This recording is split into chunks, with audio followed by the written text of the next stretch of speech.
Hi friends, అందరికీ నమస్కారం. ఎలా ఉన్నారు? నేనైతే చాలా బాగున్నాను. మీరందరూ కూడా బాగుండాలని మనస్ఫూర్తిగా కోరుకుంటున్నాను.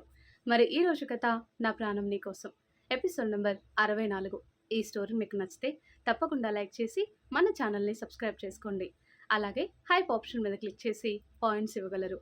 ఇక స్టోరీలోకి వెళ్దాం. వేదతో సహా బెడ్ మీద వాలి వేదాన్ని దగ్గరికి లాక్కొని హాయిగా వేద ఎదు మీద వాలిపోతాడు రుద్ర. రుద్ర జుట్టు నిమురుతూ ఉంటుంది వేద. వేద అలా చేసేసరికి హాయిగా నిద్రపడుతుంది. రుద్ర పడుకున్నాడు అనుకున్న తర్వాత లేవటానికి చూస్తుంది. కానీ రుద్ర బిగించిన పట్టుని వదిలించుకోలేకపోతుంది. అబ్బా, ఇవి చేతులు కాదు, ఐరన్ రాడ్స్. ఎంత గట్టిగా పట్టుకొని పడుకున్నాడో అనుకొని అలాగే రుద్ర చుట్టూ చేతులు వేసి తను కూడా పడుకుంటుంది. దర్శిని, లగేజ్ సర్దుకుంటావా? నీకు వెళ్ళటం ఇష్టమే కదా? లేకపోతే ఇక్కడే ఉండు, బలవంతం ఏం లేదు అంటుంది ఇందు. అయ్యో, అదేం లేదాంటీ, నాకు వాళ్ళు అలవాటే కదా. ఇంకా చెప్పాలంటే వేద అక్క కన్నా కూడా రుద్ర సార్ అలాగే స్వీటీ ఇద్దరు కూడా నాకు బాగా అలవాటుంది. చిన్నప్పటి నుండి వాళ్ళతోనే కలిసి పెరిగాను. వాళ్ళు స్విట్జర్లాండ్ నుండి ఇక్కడికి వచ్చేటప్పుడు చాలా ఏడ్చేశాను. వాళ్ళని చాలా మిస్ అయ్యాను. ఇక్కడికి రమ్మని రుద్ర సార్ చాలా టైమ్స్ రిక్వెస్ట్ చేశాడు, కానీ కుదరలేదు. కనీసం ఇలా అయినా వాళ్ళతో టైం స్పెండ్ చేసినట్టు ఉంటుంది అని దర్శిని చెప్తుంటే, ఓకే ఓకే, నీకు ఇష్టం అంటున్నావు కదా, వెళ్ళిరా, మళ్ళీ నా కోడలిగా అడుగు పెట్టాలి అని అంటుంటే చిన్నగా సిగ్గుపడుతుంది. ఈ సిగ్గు కొన్ని రోజులు దాచుకొని నా కొడుకు దగ్గర చూపించు అంటూ వెళ్తుంది. తన ఫోన్లో ఉన్న తల్లి ఫోటో చూస్తూ, చాలా హ్యాపీగా ఉన్నానమ్మా, నీ కూతురికి మంచి అత్తమామలు దొరికారు, అలాగే మంచి భర్త దొరికాడు. ఎక్కడున్నా నువ్వు నన్ను బ్లెస్ చేయాలి అంటుంది. తల్లితో తన మనసులో ఉన్న మాటలన్నీ ఆనందంగా పంచుకుంటుంది. నెక్స్ట్ డే దర్శిని రెడీ అవుతుంది రుద్ర ఇంటికి వెళ్ళటానికి. హాల్లోకి వెళ్ళేసరికి ఆదిత్య రెడీగా ఉంటాడు. వెళ్దామా అని అడిగితే, హా ఆదిత్య గారు, ఒక్క నిమిషం అంటూ దేవుడి దగ్గరికి వెళ్ళి నమస్కారం చేసి ఇందు గారి దగ్గర ఆనంద్ గారి దగ్గర బ్లెస్సింగ్స్ తీసుకుంటుంది. చల్లగా ఉండు తల్లి, నువ్వు లేకపోతే ఇల్లంతా చిన్నబోతుంది. వేద వెళ్ళినా కూడా నువ్వు రావటంతో వేద లేని లోటు పెద్దగా తెలియలేదు. కానీ ఇప్పుడు నువ్వు కూడా వెళ్తే మాకేం తోచదు అంటుంటే, ఎన్ని రోజులాంటి? నెల రోజుల్లో పెళ్ళి, చూస్తే చూస్తే అయిపోతాయి. అయినా స్వీటీ పెళ్ళి కూడా దగ్గరకు వచ్చింది కదా. వైదిక్, రోజీ వల్ల ఎంగేజ్మెంట్ కూడా ఉంది.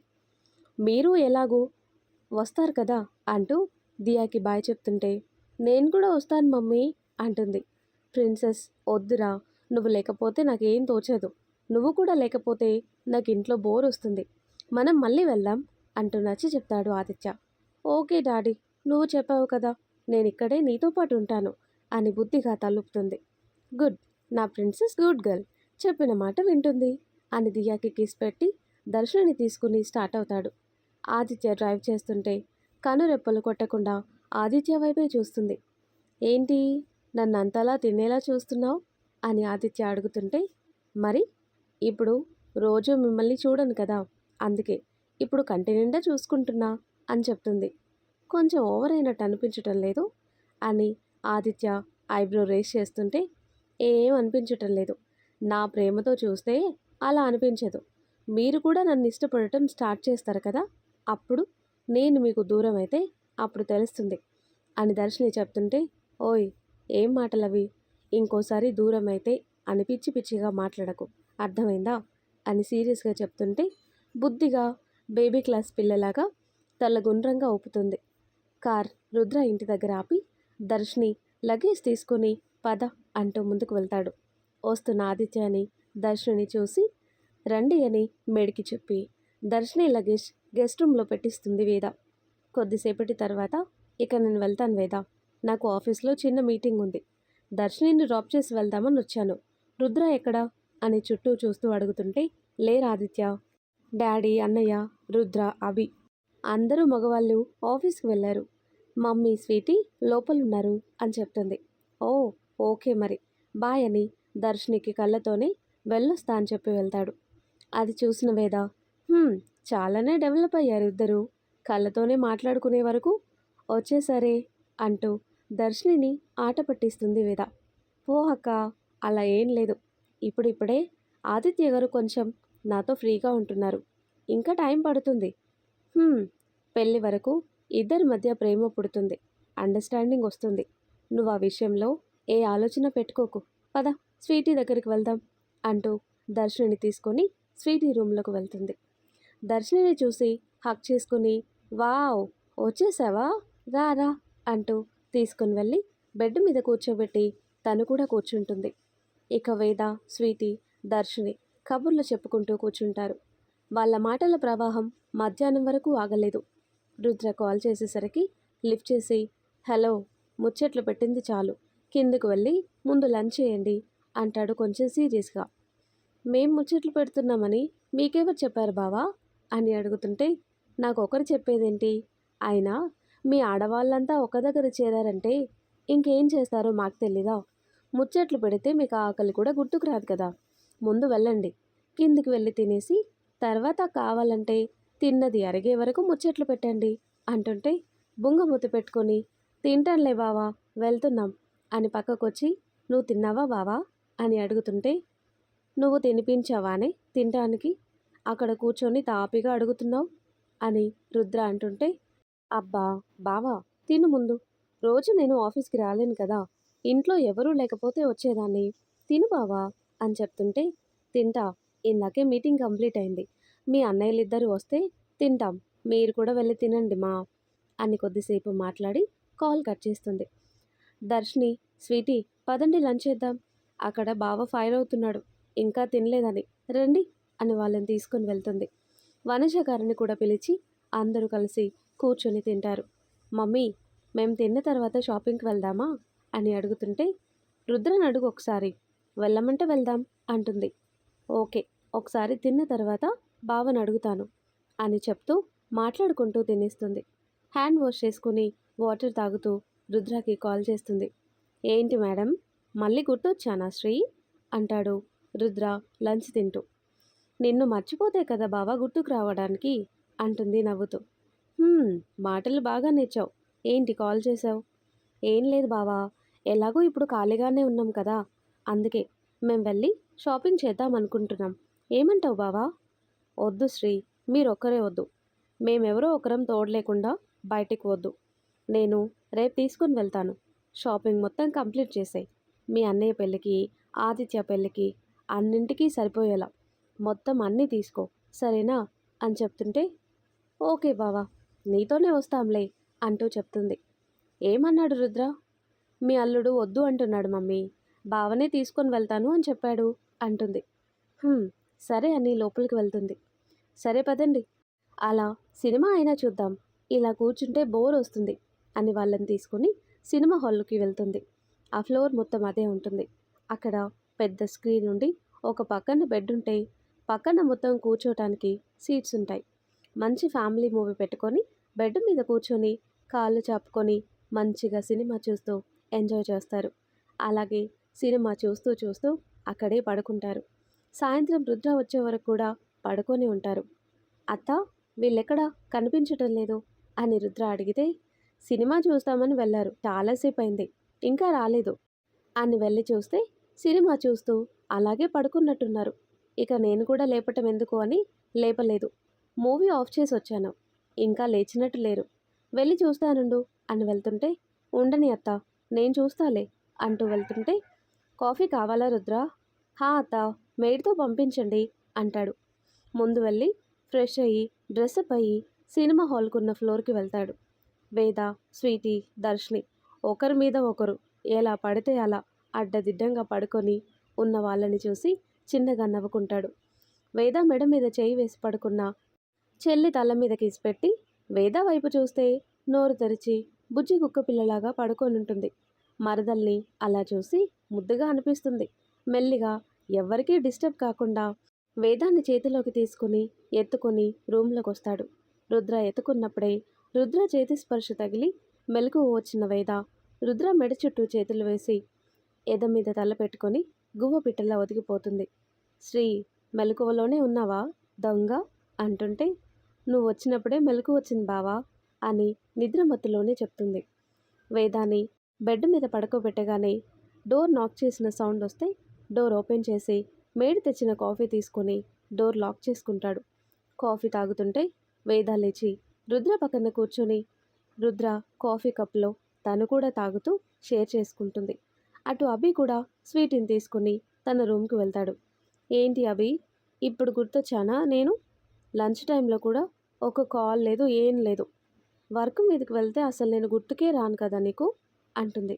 అలా కాదే, అక్కడ మీ అన్న ఫుల్ వర్క్ ఇచ్చాడు, అందుకే టైం దొరకలేదు అని చెప్తుంటే "హ్మ్, ఇలాగే ప్రతిసారి మా అన్నని సాకుగా చెప్పి తప్పించుకో" అంటుంది కోపంగా అలకగా.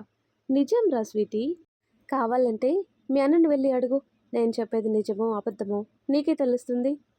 "హ్మ్, నమ్మానులే" అంటూ అభిని హత్తుకుంటుంది. "మిస్ యూ బేబీ" అంటూ స్వీటీ పెదాలు అందుకొని పొద్దున్నుండి పడిన స్ట్రెస్ని పోగొట్టుకుంటాడు. చాలాసేపు కిస్ పెట్టి పెదాలు వదిలి "నువ్వు స్ట్రెస్ బస్టర్వే బేబీ" అంటూ స్వీటీని దగ్గరికి తీసుకుంటాడు. రోజీని కలవటానికి రుద్ర నుండి మెల్లిగా ఆఫీస్ ముందు ఎస్కేప్ అయ్యి రోజీ దగ్గరికి స్టార్ట్ అవుతాడు వైదిక్. రోజీ వైదిక్ కోసం వెయిట్ చేస్తూ కూర్చుంటుంది. వైదిక్ రాగానే "ఏంటి లేటు?" "అంతేలే, అమ్మాయి పాడే వరకు మా వెనుక తిరుగుతారు, తర్వాత మేము మీ వెనుక తిరగాలి, అంతే కదా" అంటుంది లేట్ వచ్చాడన్న కోపంతో. "అబ్బా, అదేం లేదు బేబ్, అక్కడ మా బావ శాడిస్ట్, కళ్ళన్నీ నా మీదే ఉన్నాయి, తనని తప్పించుకొని రావడానికి ఈ టైం అయింది, ఒప్పుకోడు, అందుకే ఆఫీస్ నుండి ఎస్కేప్ అయ్యి అటు నుండి ఇటు వచ్చాను" అని చెప్తూ రోజుని కూల్ చేస్తాడు. వైదిక్ మాటలకి కూల్ అయ్యి నవ్వుతూ మాట్లాడుతుంది. తనకు నచ్చిన ఫుడ్ ఆర్డర్ పెట్టి తింటూ మాట్లాడుకుంటారు. "రేపు రెడీగా ఉండు, అందరూ షాపింగ్కి వెళ్తున్నాం, పెళ్ళికి కూడా ఇప్పుడే కొనుక్కో, ఇక టైం లేదు కదా" అంటాడు. "ఓకే వైదిక్, నువ్వు వచ్చి పిక్ చేసుకో, మమ్మీ డాడీ వాళ్ళు ఎలాగూ వర్క్ అంటారు, వాళ్ళు ఇలాంటివి పెద్దగా పట్టించుకోరు, మనం వెళ్ళి షాపింగ్ చేసేద్దాం, వేదా డార్లింగ్ కూడా వస్తుంది కదా, తన సెలెక్షన్ బాగుంటుంది, నాకు చాలా నచ్చుతుంది, తన టేస్ట్ సెలెక్షన్" అంటూ చెప్తుంది. "ఓకే, నేనే వచ్చి పిక్ చేసుకుంటా, నువ్వు రెడీగా ఉండు" అని ప్రేమ కబుర్లు చెప్పుకుంటూ ఉంటారు. నైట్ వరకు రోజీతో టైం స్పెండ్ చేసి తనని డ్రాప్ చేసి ఇంటికి వెళ్తాడు వైదిక్. తను వెళ్ళేసరికి హాల్లో ఎవ్వరూ ఉండరు, రుద్ర తప్ప. "అబ్బా, ఇంకా పడుకోలేదు మా బావ, ఇప్పుడు ఎక్కడికి వెళ్ళావంటే ఏం చెప్పాలి" అని ఆలోచిస్తూ ఉంటాడు వైదిక్. చించింది చాలే బామ్మర్ది, ఎక్కువ ఆలోచించకు. నువ్వేం చెప్పినా నేను నమ్మనులే. నువ్వెక్కడికి వెళ్ళావో నాకు తెలియదు అనుకున్నావా? ఆఫీస్ నుండి నాకు తెలియకుండానే బాగానే ఎస్కేప్ అయ్యావు కదా. ఇప్పుడు ఇలాగే వదిలేస్తే ఏం బాగుంటుంది. అందుకే చిన్న పనిష్మెంట్ ఇస్తానన్నమాట. నువ్వు రేపటికల్లా చేయాలంట అని రాగం తీస్తూ సైడ్ స్మైల్తో చెప్తాడు. తప్పుతుందా అనుకొని చిన్న పనిష్మెంట్ అంటే ఎలా ఉంటుంది బావా? బింగిల్లు తీయటం, గోడ కుర్చీ వేయటం ఇలాంటివే కదా. ఇవైతే స్కూల్లో బాగానే అలవాటుంది. ఈజీగానే చేస్తాను. ఏం చేయాలి చెప్పు? ఏదైనా చేస్తాను అని వీర శపథం చేస్తాడు. ఓ, నువ్వేదైనా చేయగలవు నాకు తెలీదా? అందుకే నీకు సింపుల్ పనిష్మెంట్ ఇవ్వాలి అనుకుంటున్నా అంటాడు రుద్ర. హాహా అని నవ్వుతూ, నాకు తెలీదా బావా, నీకు నేనంటే ఎంత ఇష్టమో, అందుకే సింపుల్ పనిష్మెంట్ ఇస్తావు. అదేంటో తొందరగా చెప్పు, చకచక చేసేస్తాను అని చిటికలు వేస్తుంటే, ఏం లేదు వైదిక్, ఈ వీక్ కంప్లీట్ అవ్వాల్సిన ప్రాజెక్ట్ ఉంది కదా, నువ్వు రేపటి లోపల కంప్లీట్ చేయాలి. నువ్వు చేస్తావు. నాకు నీ పనితనం గురించి తెలీదా ఏంటి? పనిష్మెంట్ ఎలా ఉంది అని కళ్ళెగరేస్తాడు రుద్ర. నోరు తెరిచి ఏంటి అంటాడు వైదిక్. ఆ ప్రాజెక్టు అని అడిగితే, అలా ఎలా చేస్తారు బావా, అది చేయటానికి మినిమం వారం రోజులు పడుతుంది. ఒక్క రోజులో ఎలా చేస్తారు? ఇంపాసిబుల్ అని గట్టిగా అంటుంటే, నన్ను తప్పించుకొని ఎలా వెళ్ళావు? అది పాసిబుల్ అవ్వలేదా? ఇది కూడా అంతే. నువ్వెలా చేస్తావో నీ ఇష్టం. రేపు ప్రాజెక్ట్ నా చేతిలో ఉండాలి. ఓకే, గుడ్ నైట్ వైదిక్ అంటూ వైదిక్ బుగ్గలు లాగి వెళ్తుంటే, అబ్బా బావా అంటూ కాలు నేలకి కొడుతూ, గుడ్ నైట్ అంట గుడ్ నైట్, ఇంకెక్కడ గుడ్డు, నా మొహం గుడ్డు అని పళ్ళు కొరుకుతూ వెళ్ళి ల్యాప్టాప్ పట్టుకుంటాడు. రుద్ర వెళ్ళి హాయిగా వేద పక్కకు వెళ్ళి వేదాన్ని తన ఎదు మీదకి తెచ్చుకొని పడుకుంటాడు. ఇక్కడ దర్శనికి కొత్త ప్లేస్ అవ్వటం మరియు ఆదిత్యాని కొంచెం మిస్ అవుతున్న ఫీల్తో నిద్ర పట్టక ఫోన్లో ఆదిత్య పిక్స్ చూస్తూ ఎప్పటికో పడుకుంటుంది. నెక్స్ట్ డే అందరూ కలిసి షాపింగ్కి స్టార్ట్ అవుతారు. అటు నుండి ఆదిత్య వాళ్ళని కూడా రమ్మని చెప్తారు. అలాగే రోజుని కూడా తీసుకుని వస్తాడు వైదిక్. సిటీలోనే అదే పెద్ద షాపింగ్ మాల్, అక్కడ దొరకంది అంటూ ఏమీ ఉండదు, అంత పెద్దగా ఉంటుంది. రండి అని వాళ్ళని తీసుకొని వెళ్తాడు. ఇప్పుడే చెప్తున్నా, అందరూ మొత్తం అన్నింటికీ సరిపోయేలా షాపింగ్ చేయండి. మళ్ళీ మళ్ళీ రావటం కుదరదు అని చెప్తాడు రుద్ర. ఓకే అంటూ షాపింగ్ చేసి వేటలో పడతారు. రుద్ర నార్మల్గానే వీళ్ళు షాపింగ్ అంటే ప్రాణం పెడతారు. నువ్వు ఇలా బంపర్ ఆఫర్ ఇస్తే ఇక అంతే సంగతి. మనం ఈరోజు ఇక్కడి నుండి కదలము, ఇక్కడే స్టే చేయిస్తారు మనల్ని అని నవ్వుతూ అంటాడు ఆదిత్య. నడు మీద చేయి పెట్టుకొని, ఇద్దరు ఫ్రెండ్స్ కలిసి మా ఆడవాళ్ళ మీద, మా షాపింగ్ మీద సెటైర్స్ వేస్తున్నారా? మేమెంతలా షాపింగ్ చేసి రెడీ అయ్యేది ఎవరి కోసం? మీ మగాళ్ళ కోసం కాదా? చెప్పండి అంటూ ఆదిత్య వీపు మీద ఒక్కటేసి, వెళ్ళు వెళ్ళు, అక్కడ దర్శనికి ఏం తీసుకోవాలో తెలియటం లేదంట, కొంచెం వెళ్ళి హెల్ప్ చేయి అంటూ తోస్తుంది. మీరు కూడా రండి అంటూ రుద్రాని కూడా లాక్కొని వెళ్తుంది. వేద అన్ని సారీస్ చూస్తుంటే రుద్ర వేదాకి దగ్గరికి జరిగి, ఇప్పుడు ఇవన్నీ కొని అందంగా రెడీ అయ్యి నన్నూరించి ఊరించి చంపుతావు రాక్షసి అని అంటుంటే రుద్ర మాటలకి ముసిముసిగా నవ్వుకొని, మరి రెడీ అవ్వద్దా బావా అంటుంది క్యూట్గా. అబ్బా, ఈ క్యూట్నెస్తోనే కాదే చిన్నప్పటి నుండి సింహం లాంటి నన్ను కొంగు కట్టేసుకున్నావు అంటూ, నువ్వు రెడీ అవ్వకపోతే ఎలా, నువ్వే హీరోయిన్ కదా అంటాడు వేద బుగ్గలు లాగుతూ. అక్కడ శారీస్ చూపిస్తున్న అమ్మాయి ముసిముసిగా నవ్వుతూ సూపర్ కపుల్ అంటుంది.